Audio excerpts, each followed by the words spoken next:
Assalamualaikum warahmatullahi wabarakatuh. Perkenalkan, nama saya Siti Nurani Zahra bersama teman saya Davi Alfa Mubarok. Kami dari Prodi Sejarah Peradaban Islam semester 1 akan menjelaskan tentang struktur ilmu mata kuliah Filsafat Ilmu. Baik, untuk pendahuluannya aku mau jelasin dulu apa sih ilmu pengetahuan itu. Jadi singkatnya, ilmu pengetahuan itu lahir dari proses berpikir manusia yang sistematis dan objektif.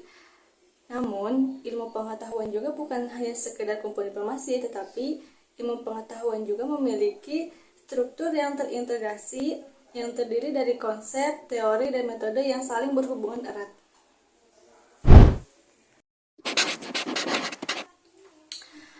Next, apa sih struktur ilmu itu? Struktur ilmu adalah susunan yang sistematis yang membentuk bangunan pengetahuan. Jadi ilmu itu bukan sekedar kumpulan fakta atau data, tetapi ilmu juga terdiri dari teori, konsep, dan metode yang saling berhubungan erat.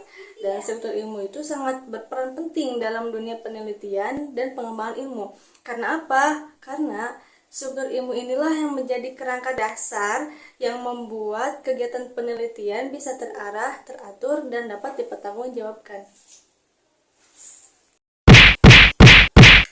Nah, struktur inilah yang akan kita bahas. Struktur inilah yang membentuk bangunan pengetahuan yang kokoh, sehingga hasil dari ilmu pengetahuan tersebut bisa diuji, bisa difahami, dan bisa dipertanggungjawabkan. Struktur inilah yang menjadi pondasi ilmu pengetahuan, karena tanpa struktur yang jelas, ilmu akan menjadi tidak terarah dan sulit untuk dikembangkan.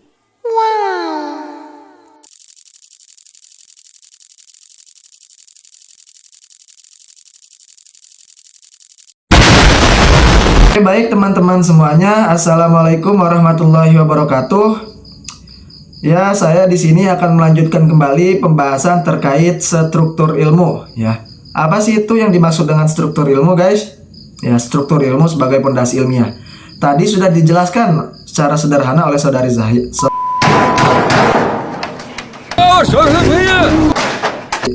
Zahra, dan saya di sini akan melanjutkan kembali tentang pembahasan tersebut.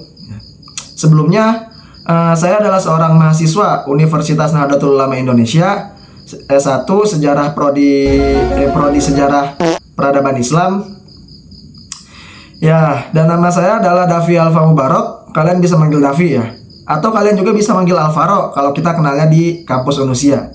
Atau kalian bisa manggil Muhammad Wildan Pasha kalau kalian emang kenal saya dari bangku sekolah dasar. Atau kalian bisa manggil Mondi kalau kalian kenal saya di pas SMP. Atau kalian bisa manggil Apoy kalau kalian kenal saya di Pondok Pesantren Miftahul Huda. Atau kalian bisa manggil Egi kalau kalian pernah baca buku Kami Bukan Sarjana Kertas ya. Atau kalian bisa manggil Mongol kalau kalian pernah kenalan sama saya di Pondok Pesantren Dramaga Bogor. Atau kalian bisa manggil saya Keisha Junian kalau kalian pernah ngelawan saya di pertandingan catur online. Oke teman-teman, baik, langsung saja kita masuk ke pembahasannya ya. Dari apa yang sudah dijelaskan oleh saudari Zahra, dapat kita simpulkan dengan sederhana bahwasanya struktur ilmu itu bisa membuat suatu penelitian dapat dipertanggungjawabkan dan memiliki arah tujuan yang jelas ya. Kemudian, struktur ilmu juga berperan penting di dunia akademik, karena struktur ilmu itu menjadi sebuah acuan, sebuah pedoman dalam yang dipegang dalam berbagai kampus ya. Selain kampus, menjadi acuan juga bagi platform media sosial ataupun media blogspot ya guys. Nah, oleh karena itu teman-teman semua, struktur ilmu itu penting ya. Selain itu yang penting juga latar belakang ya. Latar belakang, kemudian rumusan masalah, tujuan penelitian, bahkan sampai kesimpulan dan saran, itu semua penting ya. Mengapa itu semua penting? Nah, mungkin sampai saat ini teman-teman memiliki pertanyaan ya. Oh, Berarti apakah yang disebut dengan pembahasan, latar belakang, sampai dengan kesimpulan dan saran, apakah itu semua yang dimaksud dengan struktur ilmu? Nah, jawabannya iya, tapi nggak sepenuhnya iya.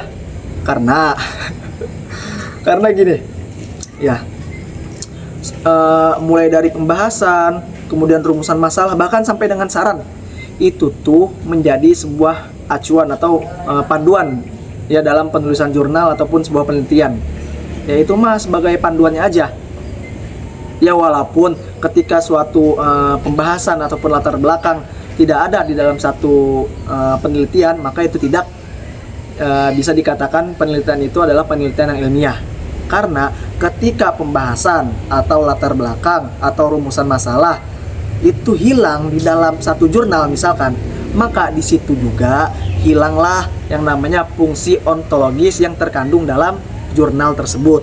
Nah, oleh karena itu, teman-teman semuanya, kami di sini ingin menjelaskan 4 komponen struktur ilmu yang terkandung di dalam cabang ilmu filsafat yang membuat suatu penelitian itu dapat menjadi ilmiah. 4 komponen itu apa, teman-teman?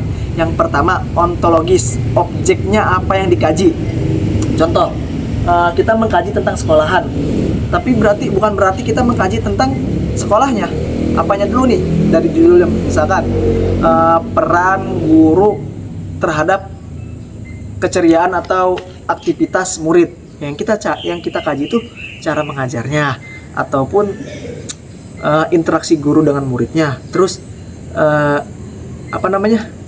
si siswanya itu tuh merasa antusias dengan gurunya. Nah, itu yang kita kaji.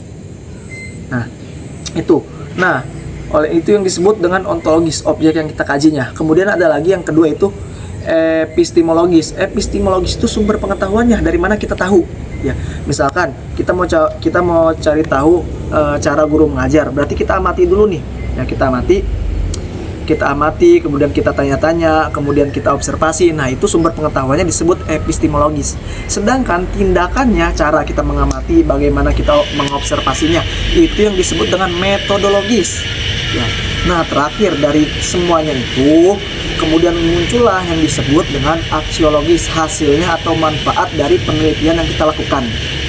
Nah, oleh karena itu, teman-teman, ketika suatu pembahasan ataupun latar belakang, rumusan masalah dan yang lain-lainnya pokoknya hilang dalam satu kajian, maka itu juga bisa mengakibatkan penelitian tersebut tidak ilmiah. Bukan hanya karena judul ataupun subtema yang terkandung itu hilang, tapi hilangnya fungsi dari 4 komponen ini, baik itu ontologis maupun dengan aksiologis. Nah, teman-teman, mungkin cukup sekian pemaparan materi struktur ilmiah ini sebagai fondasi ya dari kelompok kami. Ya, kurang lebihnya mohon maaf. Assalamualaikum warahmatullahi wabarakatuh.